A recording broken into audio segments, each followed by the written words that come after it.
السلام علیکم۔ امید کرتا ہوں کہ آپ سب خیریت سے ہوں گے۔ آج بہت ہی اہم لیکچر ہے بالخصوص بی ایس کے اسٹوڈنٹس کے لیے۔ اچھے نمبر یا اچھی جی پی اے کیسے حاصل کریں، اس پر آج ہم گفتگو کریں گے۔ کچھ ہم اپنا تجربہ آپ کے ساتھ شیئر کریں گے کیونکہ ہم خود بھی اس سسٹم سے گزرے ہیں۔ کچھ اپنے اساتذہ، اپنے پروفیسر صاحبان سے جب ہم مشورہ لیتے تھے ان کو بھی آپ کے ساتھ شیئر کرتے ہیں۔ کچھ پوائنٹس میں نے لکھے ہیں۔ ہم جب بی ایس میں تھے تو آغاز کے سیمسٹرز میں اور جو بعد کے سیمسٹر تھے ان میں جو ہماری جی پی اے تھی تو اس میں کافی فرق ہے، کیونکہ آغاز میں ہمیں پیپر حل کرنے کا وہ سٹائل معلوم نہیں تھا کہ ہم کیا کریں گے، لیکن بعد میں اپنے اساتذہ سے ہم نے سیکھا اس حوالے سے، اور الحمدللہ ہماری جی پی اے بہت اچھی ہوئی۔ میں کوشش کرتا ہوں کہ وہی پوائنٹ آپ کے ساتھ بھی شیئر کروں تاکہ جو میرے دیکھنے والے ہیں، سننے والے ہیں، اس کی جی پی اے، اس کے مارکس بھی کافی اچھے ہوں۔ تو سب سے پہلے اہم پوائنٹ جو میں نے نوٹ کیا ہے جب میں اسٹوڈنٹ تھا اور اب بھی ایک اسٹوڈنٹ اب بھی ہوں، تو وہ یہ ہے کہ معیاری نوٹس میں اکثر دیکھتا ہوں۔ معیاری نوٹس، اس کا مطلب یہ ہے کہ اسٹوڈنٹس ایسے نوٹس دیکھتے ہیں، ایسے نوٹس پڑھتے ہیں، اس سے ایگزام کے لیے تیاری کرتے ہیں کہ وہ اتنے اچھے اور معیاری نہیں ہوتے۔ وہی نوٹس ایک اسٹوڈنٹس جا کر وہاں پر لکھ لیتا ہے پیپر میں، اور پھر جب اس کی جی پی آتی ہے یا اس کے مارکس آتے ہیں تو اس کے توقعات سے بہت کم ہوتے ہیں۔ تو میں نے جو اس حوالے سے سوچا تو یہ بھی ایک اہم پوائنٹ ہے، کیونکہ میں اکثر سوشل میڈیا پر یا گوگل پر یا یوٹیوب پر نوٹس دیکھتا ہوں تو اس میں بہت بڑی گیپ ہوتی ہے۔ یعنی جب کسی شاعر کی غزل پر یا کسی شاعر کی شاعرانہ خصوصیات پر یا نظم گوئی کی خصوصیات یا ناول کا فنی فکری جائزہ جو بھی ہوتا ہے، خوب اس پر باتیں کرتا ہے لیکن اس میں حوالے نہیں دیتا۔ یعنی ایک شاعر کی غزل گوئی پر جب اس میں بات ہوتی ہے تو ان کے اشعار حوالے کے طور پر نہیں لکھے ہوتے۔ اب ایک اسٹوڈنٹ ہے، انہی نوٹس کو پڑھتا ہے جس میں حوالے نہیں ہیں، جا کر وہی پیپر میں لکھ کر آتا ہے، تو ظاہر ہے اس کا رزلٹ اتنا اچھا نہیں ہوگا۔ جب آپ نے ایک چیز نہیں کھائی اور آپ اس کے ذائقے پر بات کر رہے ہیں تو یہ تو پھر پاگل پن ہے۔ تو اسی لیے ایسے نوٹس آپ ہمیشہ پڑھیں، اس کو تیار کریں ایگزام کے لیے جس میں حوالے ہوں۔ یعنی ایک ناول ہے یا افسانہ ہے، داستان ہے، جو بھی ہے اس پر بات ہوئی ہے اور ساتھ میں اس داستان ناول سے حوالے بھی اس میں لکھے گئے ہیں، کوٹیشن بھی لکھے گئے ہیں، تو آپ وہی نوٹس لکھیں۔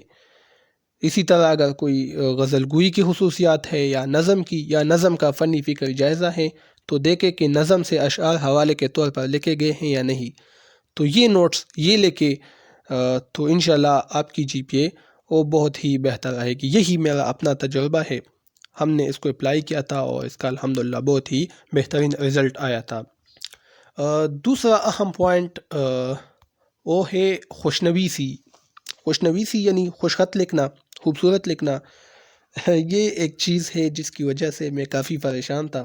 ہم بہت زیادہ مطالعہ کرتے تھے لیکن خوش خطی وہ ہماری بہت خراب تھی۔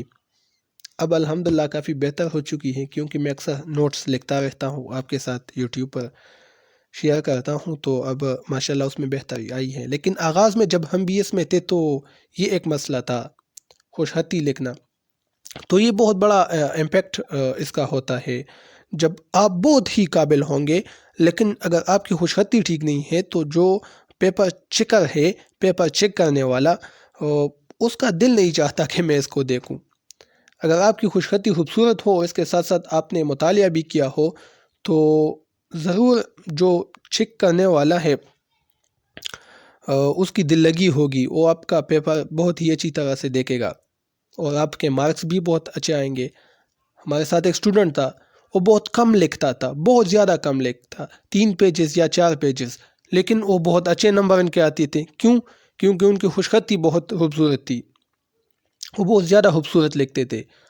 ہم تقریباً ایک سوال کو میں نے 20 صفحوں پر مشتمل میں نے ایک سوال لکھا تھا، لیکن جب رزلٹ آیا تو اس میرے جو کولیگ تھا، اسٹوڈنٹ تھا، اس کی جی پی اے مجھ سے زیادہ تھی، حالانکہ انہوں نے 3.5-4 پیجز لکھے تھے. کیونکہ ان کی خوشخطی خوبصورت انہوں نے لکھا تھا، اچھے ہیڈنگز انہوں نے دیے تھے.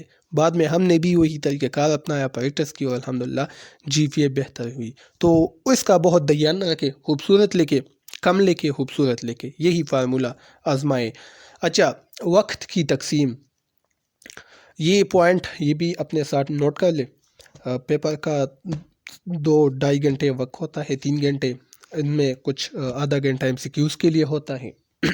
تو آپ کو جب پیپر دی جاتی ہے تو آپ سوالات کے لیے وقت کو تقسیم کریں، کیونکہ بعض اوقات ایسا ہوتا ہے کہ آپ کو یہ مشاہدہ بھی آپ نے کیا ہوگا، جب آپ ایگزام میں بیٹھتے ہیں تو وقت بہت تیزی کے ساتھ گزرتا ہے، آپ کو پتہ بھی نہیں چلتا، اور اکثر ایک سوال بیچ میں رہ جاتا ہے. تو سوال کوئی بھی نہیں چھوڑنا چاہیے، یہ بات یاد رکھے، سارے سوالات اٹیمپٹ کریں. وقت کی تقسیم، اگر وقت کم ہے، سوالات آپ کے پاس زیادہ ہیں لکھنے کے لیے، تو اس کو مختصر لکھیں ان سوالات کو، لیکن کوشش کریں کہ سارا پیپر حل کرے، کوئی بھی سوال نہ چھوڑے. تو وقت کی تقسیم پہلے سے کریں کہ ایک سوال کے لیے آپ نے کتنا وقت دینا ہے، اس کے اندر آپ نے اس سوال کو کمپلیٹ کرنا ہوگا. ٹھیک ہے، تو یہ ایک پوائنٹ یہ بھی اپنے پاس نوٹ کر لیں. اچھا، ایک اور بات، قواعد و املا کی غلطیاں. جو اہل زبان ہیں، اردو زبان کے بولنے چالنے والے ہیں، اس کی ظاہر ہے اتنی غلطیاں نہیں ہوگی، لیکن جو کے پی کے اسٹوڈنٹ ہیں، پشتون ہمارے جو بھائی ہیں، تو قواعد و املا کی غلطیاں جب آپ بی ایس کرتے ہیں، وہ بھی اردو میں، تو ظاہر ہے کہ آپ سے اس طرح کی غلطیاں قواعد و املا کی یہ سرزد نہیں ہونی چاہیے. جب آپ قواعد کی غلطیاں کرتے ہیں، وہاں پر مذکر مؤنث کی غلطیاں کرتے ہیں، یا جمع واحد میں آپ وہاں غلط ہو جاتے ہیں، اور اسی طرح املا کی غلطیاں آپ کرتے ہیں، تو اس سے بھی ایک بہت ہی بڑا امپیکٹ آپ کے پیپر پر ہو سکتا ہے. اس سے آپ کی جی پی اے، آپ کے مارکس کم ہو سکتے ہیں. تو یہ بھی ایک پوائنٹ ہے، اپنے پاس نوٹ کر لیں، اور اس طرح کی غلطیوں سے خود کو بچائیں. تو یہ چند پوائنٹس میں نے آپ کے ساتھ شیئر کیے ہیں، اس پر فوکس کریں. انشاءاللہ میں امید کرتا ہوں کہ آپ کے مارکس، آپ کا جی پی اے مزید بہتر ہوگا. اسی کے ساتھ مجھے اجازت دیجیے. اللہ حافظ.